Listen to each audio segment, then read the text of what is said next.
नमस्कार। आकाशवाणी जयपुर अजमेर से प्रस्तुत हैं प्रादेशिक समाचार।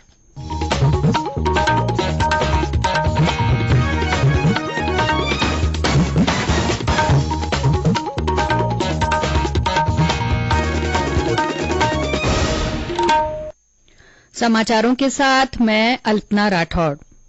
प्रधानमंत्री नरेंद्र मोदी ने कहा है कि सरकार गरीबों के सशक्तिकरण पर ध्यान केंद्रित कर रही है ताकि वे राष्ट्रीय विकास में योगदान कर सकें।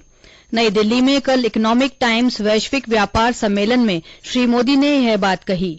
प्रधानमंत्री ने कहा कि उनकी सरकार ने पिछले 9 वर्षों में 3 करोड़ गरीब परिवारों को पक्के मकान उपलब्ध कराए हैं। उन्होंने कहा कि सरकार ने अब तक प्रत्यक्ष लाभ अंतरण के तहत 28 लाख करोड़ रुपए अंतरित किए हैं। प्रधानमंत्री ने कहा कि प्रधानमंत्री गति शक्ति राष्ट्रीय मास्टर प्लान से बुनियादी ढांचा निर्माण, क्षेत्र विकास तथा जन विकास में तेजी आ रही है। श्री मोदी ने कहा कि देश में प्रतिदिन 38 किलोमीटर राजमार्गों का निर्माण किया जा रहा है और रोजाना 5 किलोमीटर से अधिक रेल लाइनें बिछाई जा रही हैं।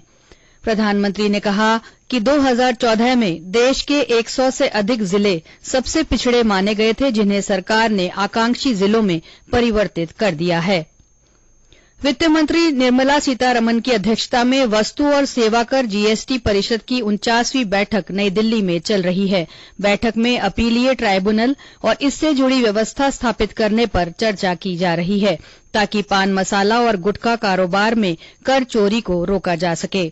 जीएसटी परिषद की पिछली बैठक दिसंबर में हुई थी, जिसमें परिषद ने 3 गलतियों को अपराध की श्रेणी से हटाए जाने की सिफारिश की थी।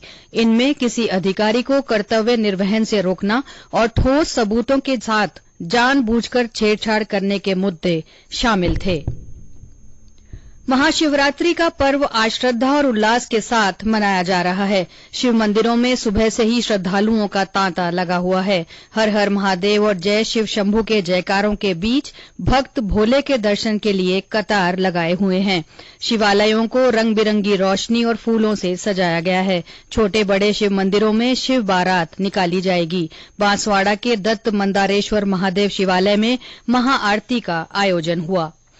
डूंगरपुर जिले में देव सोमनाथ, भुवनेश्वर, गोरेश्वर, कटेश्वर, देवला संगमेश्वर शिवालयों और सोम, माही और जाखम नदियों के संगम तट बेणेश्वर धाम पर सुबह से भोलेनाथ की पूजा अर्चना के लिए श्रद्धालुओं की भीड़ उमड़ रही है।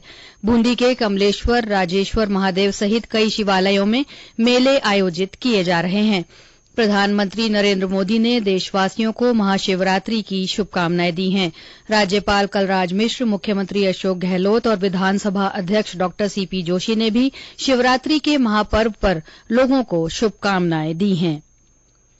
आदिवासी युवा आदान प्रदान कार्यक्रम का आयोजन 21 फरवरी को जयपुर के चंदवाजी में होगा। 27 फरवरी तक चलने वाले इस आयोजन में विभिन्न राज्यों के 200 संभागी हिस्सा लेंगे। गृह और खेल मंत्रालय तथा राज्य नेहरू युवा केंद्र की ओर से होने वाले इस कार्यक्रम का उद्देश्य आदिवासी युवाओं को समृद्ध परंपरा और सांस्कृतिक विरासत के प्रति संवेदनशील बनाना है। राज्य नेहरू युवा केंद्र संगठन के निदेशक महेंद्र सिंह सिसोदिया ने बताया कि कार्यक्रम में शिक्षा, रोजगार, संस्कृति, नशामुक्ति और राष्ट्रीय एकता पर सत्र होंगे।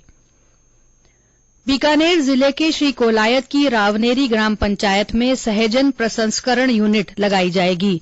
इसका संचालन राजीविका महिला स्वयं सहायता समूह की ओर से किया जाएगा। राजीविका और गुजरात के आनंद जिले के एक खाद्य समूह के बीच कल इसके लिए एमओयू हुआ। जिला कलेक्टर भगवती प्रसाद कलाल ने बताया कि इसमें बड़ी संख्या में सहजन के पौधे लगाए जाएंगे और आम लोगों को भी इन पौधों को लगाने के लिए प्रेरित किया जाएगा।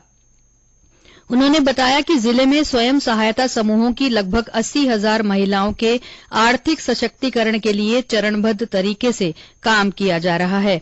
इसके तहत लूणकरणसर में सैनिटरी नैपकिन पैड निर्माण यूनिट और बेनीसर में मसाला यूनिट स्थापित की गई है। राज्य में अधिकांश स्थानों पर न्यूनतम तापमान 10 से 15 डिग्री सेल्सियस के बीच दर्ज हुआ। वहीं बीते 24 घंटों में अधिकतम तापमान औसतन 30 से 36 डिग्री सेल्सियस के बीच रहा। मौसम विभाग के अनुसार जयपुर, कोटा, उदयपुर, जोधपुर और अजमेर संभाग में तापमान सामान्य से अधिक रिकॉर्ड हुआ। इसके साथ ही प्रादेशिक समाचार बुलेटिन समाप्त हुआ। नमस्कार।